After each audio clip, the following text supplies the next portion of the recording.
CM के media सलाहकार नरेश चौहान ने बीजेपी पर साधा निशाना। पंचायत चुनावों में प्रत्याशी थोपने के लगाए आरोप, ईवीएम पर जताई शंका।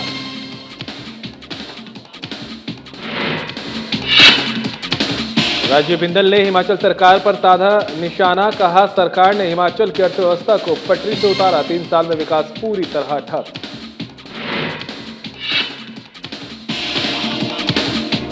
पंचायती राज चुनावों को लेकर राज्य में राजनीतिक तेज। कांग्रेस ने बलदेया जिले से ओम प्रकाश को बनाया उम्मीदवार। ओम प्रकाश ने दाखिल किया नामांकन।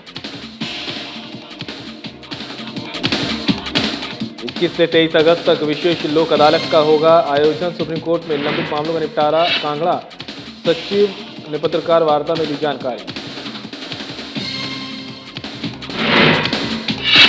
और बिलासपुर में पेंशनर कल्याण संगठन की हुई बैठक। पेंशन का भुगतान न होने पर पेंशनरों ने जताई नाराजगी।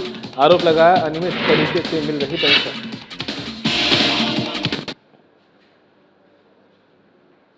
नमस्कार, बुलेटिन लेकर मैं हूं आपके साथ संदीप निरंजन। सरकार खबरों का रुख कर लेते हैं। पंचायती राज चुनावों को लेकर हिमाचल में सियासत गरमाई हुई है।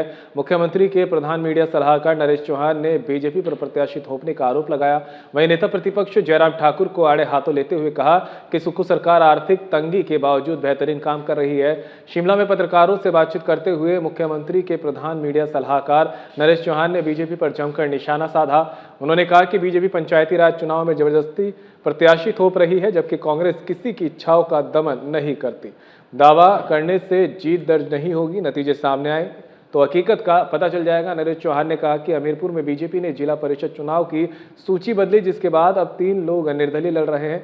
सुक्खू सरकार आर्थिक तंगी के बावजूद बेहतरीन कार्य कर रही है। व्यवस्था परिवर्तन से ग्रामीण अर्थव्यवस्था को मजबूत किया जा रहा है और स्कूलों को सीबीएसई पैटर्न में बदला गया है।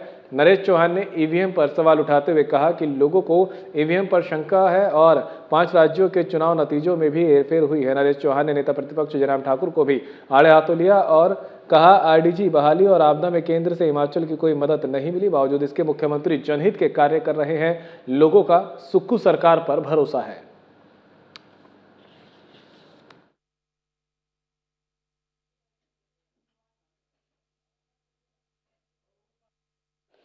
नहीं, सेमीफाइनल और फाइनल तो यहाँ विधानसभा ही होगा। उसके लिए हमने काम किया, जनता के दरबार में जाएंगे, हमारी सरकार जाएगी, पार्टी जाएगी। जो बड़े काम हुए हैं, हिमाचल प्रदेश जिससे आगे बढ़ेगा, जो इनकी सोच नहीं थी पिछले 5 वर्षों में, उस सोच को आगे बढ़ाया है हमारी मुख्यमंत्री ने और सरकार ने, और इसके परिणाम आने शुरू हो गए।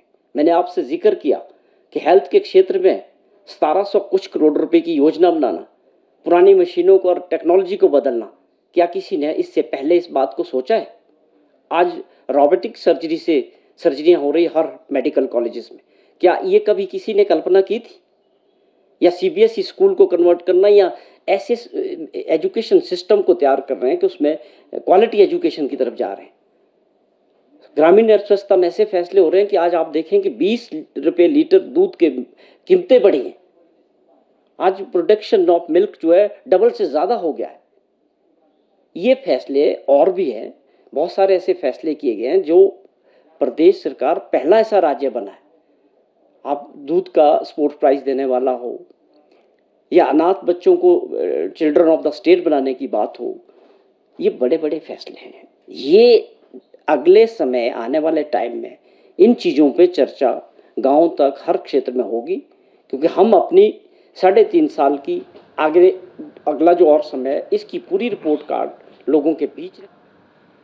बीजेपी प्रदेश अध्यक्ष डॉक्टर राजीव बिंदल ने आज नाहन में जिला परिषद चुनावों को लेकर बीजेपी समर्थित उम्मीदवारों के नामांकन के अवसर पर कांग्रेस सरकार पर जोरदार हमला बोला। डॉक्टर बिंदल ने कहा कि वर्तमान कांग्रेस सरकार और मुख्यमंत्री सुखविंदर सिंह सुक्खू के नेतृत्व में हिमाचल प्रदेश की आर्थिक स्थिति पूरी तरह बिगड़ चुकी है। प्रदेश में पिछले 3 वर्षों से विकास कार्य ठप पड़े हैं, लेकिन सरकार के खर्चों में लगातार बढ़ोतरी हो रही है। उन्होंने कहा कि कांग्रेस सरकार ने 3 वर्षों में लगभग 45,000 करोड़ रुपए का कर्ज लिया है और अब भी लगातार कर्ज लेने का सिलसिला जारी है।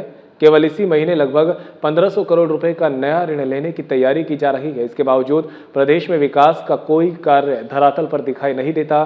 जो सड़कें बन रही है वो प्रधानमंत्री ग्राम सड़क योजना के अंतर्गत केंद्र सरकार के पैसे से बन रही है। जो पुल तैयार हो रहे हैं वे सीआरपीएफ और केंद्र पोषित परियोजनाओं के माध्यम से बन रहे हैं और 4 लेन और राष्ट्रीय राजमार्ग भी प्रधानमंत्री नरेंद्र मोदी के नेतृत्व वाली केंद्र सरकार के सहयोग से तैयार हो रहे हैं। उन्होंने कहा कि प्रदेश सरकार की अपनी विकास योजनाएं पूरी तरह ठप है। बीजेपी प्रदेश अध्यक्ष ने कहा कि कांग्रेस सरकार ने वित्तीय कुप्रबंधन और आर्थिक अर्थव्यवस्था की सारी सीमाएं पार कर दी है। आज पूरा हिमाचल प्रदेश कांग्रेस सरकार से जवाब मांग रहा है। उन्होंने कहा कि सिरमौर जिला में कांग्रेस नेताओं और मंत्रियों की शह पर 100 से अधिक संस्थानों को बंद किया गया है। डॉक्टर बिंदल ने कहा कि पंचायत और जिला परिषद चुनाव केवल स्थानीय निकायों के चुनाव नहीं है, बल्कि कांग्रेस सरकार की जन विरोधी नीतियों, आर्थिक कुप्रबंधन और विकास विरोधी सोच के खिलाफ जनता का जनमत भी है।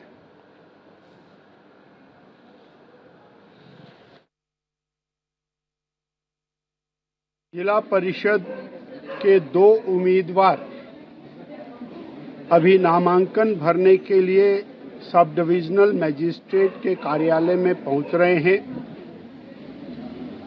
एक वार्ड है त्रिलोकपुर वार्ड, माता त्रिलोकपुर के नाम से, माता बाला सुंदरी के नाम से। यहाँ से भारतीय जनता पार्टी समर्थित उम्मीदवार बहन प्रोमिला शर्मा जी, जो पार्टी की महिला मोर्चा की लंबे समय तक अध्यक्ष रही, बीडीसी की मेंबर रही।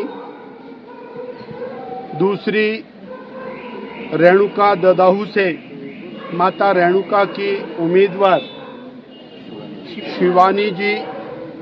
ऐसे 2 वार्डों के और हमारे भावी जिला परिषद सदस्य वो आज नामांकन करेंगे। वर्तमान प्रदेश की सरकार ने, कांग्रेस की सरकार ने, श्री सुखविंदर सिंह सुक्खू जी की सरकार ने हिमाचल प्रदेश की अर्थव्यवस्था को पूरी तरह पटरी से उतार दिया है। पूरे प्रदेश में 3.5 साल में विकास बंद है, खर्चा बदस्तूर जारी है। सरकार के खर्चों में कटौती नहीं है, बढ़ोतरी है। और मित्रों के ऊपर मेहरबानी है। 45,000 करोड़ का कर्जा 3 साल में सुखविंदर सिंह सुक्खू जी की सरकार ने लिया है और ये कर्जा और लेने का काम निरंतर चला हुआ है। इसी महीने लगभग 1,500 करोड़ रुपए का कर्जा लेने की तैयारी हो रही है और विकास पूरी तरह से। हिमाचल में पंचायती राज चुनावों को लेकर राजनीतिक सरगर्मियां तेज है। कसुम्पटी विधानसभा क्षेत्र के बलदैया जिला परिषद से कांग्रेस पार्टी ने ओम प्रकाश को चुनावी मैदान में उतारा है। कांग्रेस समर्थित प्रत्याशी ओम प्रकाश ने आज अपने समर्थकों और कार्यकर्ताओं के साथ शिमला ग्रामीण एसडीएम कार्यालय पहुंचकर नामांकन दाखिल किया। नामांकन के दौरान कांग्रेस कार्यकर्ताओं और स्थानीय लोगों की अच्छी खासी मौजूदगी देखने को मिली।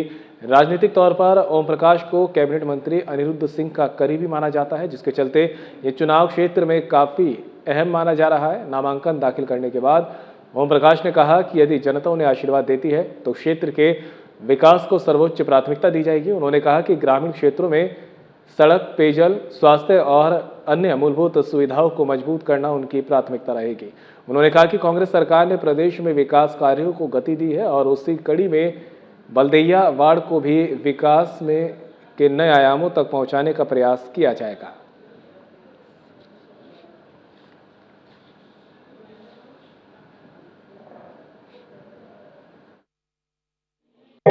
मैं बल्दिया जिला परिषद वार्ड नंबर 20 से जिला परिषद अध्यक्ष हूँ। मैंने नॉमिनेशन किया है और मैं ग्राम पंचायत मशहूरा का स्थायी निवासी हूँ। जी मेनली तो जो मूलभूत सुविधाएं अभी सरकार द्वारा मुहैया करवाई जाती हैं, उसको सुचारू रूप से प्रभावी ढंग से में लागू करने के लिए मेरा प्रयास रहेगा। जैसे हमारी सड़कों का है, स्वास्थ्य सुविधाओं का है, पुलों का है, तो हम सरकार द्वारा प्रयास किए जा रहे हैं। हम चाहेंगे कि उसमें ज्यादा तेजी आए और हम उसको ग्राउंड लेवल तक पहुंचाएं। जिला विधिक सेवा प्राधिकरण कांगड़ा के सचिव आर मयूल शर्मा ने पत्रकार वार्ता में जानकारी देते हुए बताया कि माननीय सर्वोच्च न्यायालय परिसर में 21, 22 और 23 अगस्त को विशेष लोक अदालत का आयोजन किया जाएगा। इस विशेष लोक अदालत में सर्वोच्च न्यायालय में लंबित उपायुक्त मामलों का आपसी सहमति, संवाद और सुलह के माध्यम से निपटारा किया जाएगा। उन्होंने बताया कि सर्वोच्च न्यायालय के निर्देशानुसार समाधान समारोह 2026 अभियान अप्रैल से प्रारंभ किया गया है, जिसके अंतर्गत विभिन्न चरणों में लंबित मामलों की पहचान कर पक्षकारों के मध्य सुलह और मध्यस्थता की प्रक्रिया चलाई जा रही है। इस अभियान का मुख्य उद्देश्य न्यायालयों में लंबित मामलों का शांतिपूर्ण और शीघ्र समाधान सुनिश्चित करना है। आरमील शर्मा ने बताया कि इस प्रक्रिया के तहत राज्य, जिला, तहसील और उच्च न्यायालय, विधिक सेवा प्राधिकरणों तथा मध्यस्थता केंद्रों में प्री सेटलमेंट और सुलह बैठकों का आयोजन किया जा रहा है। इन बैठकों में प्रशिक्षित मध्यस्थ, विधिक सेवा प्राधिकरणों के सचिव, अधिवक्ता और संबंधित पक्षकार भाग लेंगे। इच्छुक पक्षकार व्यक्तिगत रूप से अथवा वर्चुअल माध्यम से भी इन बैठकों में शामिल हो सकते हैं। सचिव ने बताया कि समाधान समारोह के अंतर्गत उन मामलों को प्राथमिकता दी जा रही है जिनमें आपसी सहमति से समाधान संभव है। इनमें सिविल विवाद, बैंकिंग मामले, उपभोक्ता विवाद, भूमि अधिग्रहण, सेवा संबंधी मामले, ट्रांसफर, याचिकाएं से संबंधित मामले शामिल हैं। उन्होंने स्पष्ट किया कि केवल उन्हीं मामलों को विशेष लोक अदालत में शामिल किया जाएगा जिनमें दोनों पक्षों की सहमति होगी।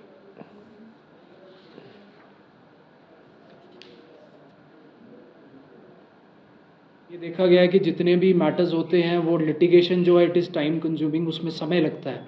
बट जो मैटर्स सुप्रीम कोर्ट में एमिकेबली, पीसफुली रिजॉल्व किए जा सकते हैं, उनको शांतिपूर्वक निपटारे के लिए जो है ये under the directions of honourable Supreme Court ही एक समाधान समारोह आयोजित किया जा रहा है जो अप्रैल 2026 से कमेंस हो गया है और ये कल्मिनेट करेगा 21, 22, 23 अगस्त को जब स्पेशल लोक अदालत ऑर्गेनाइज की जाएगी। इसको डिफरेंट फेजेस में बांटा गया है, जिसमें इनिशियली अभी पब्लिसिटी के लिए है कि जितने ज़्यादा से ज़्यादा लोगों तक हम पहुंच सके। जो लोग इसमें अपनी भागीदारी चाहते हैं वो हम इसके पैम्फलेट्स के माध्यम से भी, और गूगल लिंक है जिसमें पार्टीज़ अपना गूगल लिंक फॉर्म को भर के आप इसमें भागीदार बन सकते हैं। पथ परिवहन पेंशनर कल्याण संगठन बिलासपुर इकाई की बैठक घुमारवी में नवनियुक्त प्रधान नथुराम ठाकुर की अध्यक्षता में आयोजित हुई है, जिसमें 120 पेंशनरों ने भाग लिया। बैठक की शुरुआत 3 दिवंगत पेंशनर साथियों स्वर्गीय कृष्ण कुमार ठाकुर, स्वर्गीय सतीश कुमार शर्मा और स्वर्गीय प्यार सिंह ठाकुर को 2 मिनट का मौन रखकर श्रद्धांजलि देने से हुई। बैठक में पेंशनरों ने समय पर पेंशन और देय भत्तों का भुगतान न होने पर नाराजगी जताई। उन्होंने आरोप लगाया कि 60 से 85 वर्ष आयु वर्ग के पेंशनरों को मिलने वाली पेंशन अनियमित तरीके से दी जा रही है। पेंशनरों ने कहा कि उन्हें न तो समय पर पेंशन मिल रही है और न ही डीए व अन्य भत्तों का भुगतान किया जा रहा है। संगठन ने सर्वसम्मति से निर्णय लिया कि सीएम को ज्ञापन सौंपकर समय पर पेंशन और सभी देय भत्तों के भुगतान की मांग की जाएगी। बैठक में अन्य विभागों में पेंशनरों की तरह समान सुविधाएं देने, डीए का बकाया जारी करने और नियमित पेंशन व्यवस्था लागू करने की मांग की गई है।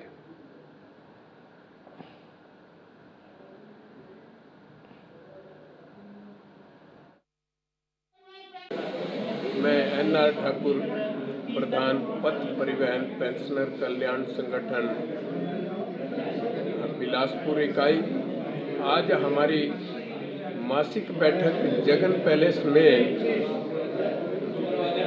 जो होती है वो हुई। उसमें सरकार के प्रति रोष तो हम पहले से भी प्रकट करते हैं, लेकिन इस बार एक नया ही तरीका हमने अख्तियार किया है, क्योंकि सरकार जो है, जो बात हम बोलते हैं, सरकार उससे चिढ़ करती है और उस पर वो संज्ञान ना लेते हुए उसको आगे बढ़ा चढ़ाकर हमारी जो इनकी नीति है, हमारे साथ द्वेषपूर्ण जो इनकी सरकार की नीति है वो बढ़ती ही जा रही है। ये आज हमारी बैठक में तय हुआ कि पहले हमारे को 2 किस्तों में पेंशन दी जाती थी, लेकिन इस महीने उसकी 1 किस्त और बढ़ाई गई, वो 3 किस्तों में डाली गई है। जबकि महीना बीत गया और पेंशन नहीं पड़ी। पहले 65 से ऊपर के लोगों को पेंशन डाल दी जाती थी, लेकिन इस बार जो जब हमने मांग की है, शुरू से हमारी ये मांग रही है कि हमें पेंशन जो है वो सबको एक मुश्त में दी जाए, तो उसका सरकार जो है वो उल्टा संज्ञान लेकर के अब ये 3 किस्तों में इस महीने से सरकार ने जो है और इसका हमारे पास साथ जो द्वेषपूर्ण रवैया अपनाया है, हमने इसकी आज घोर निंदा की है। और फिलहाल बुलेटिन में मेरे साथ इतना ही। दीजिए इजाजत। नमस्कार।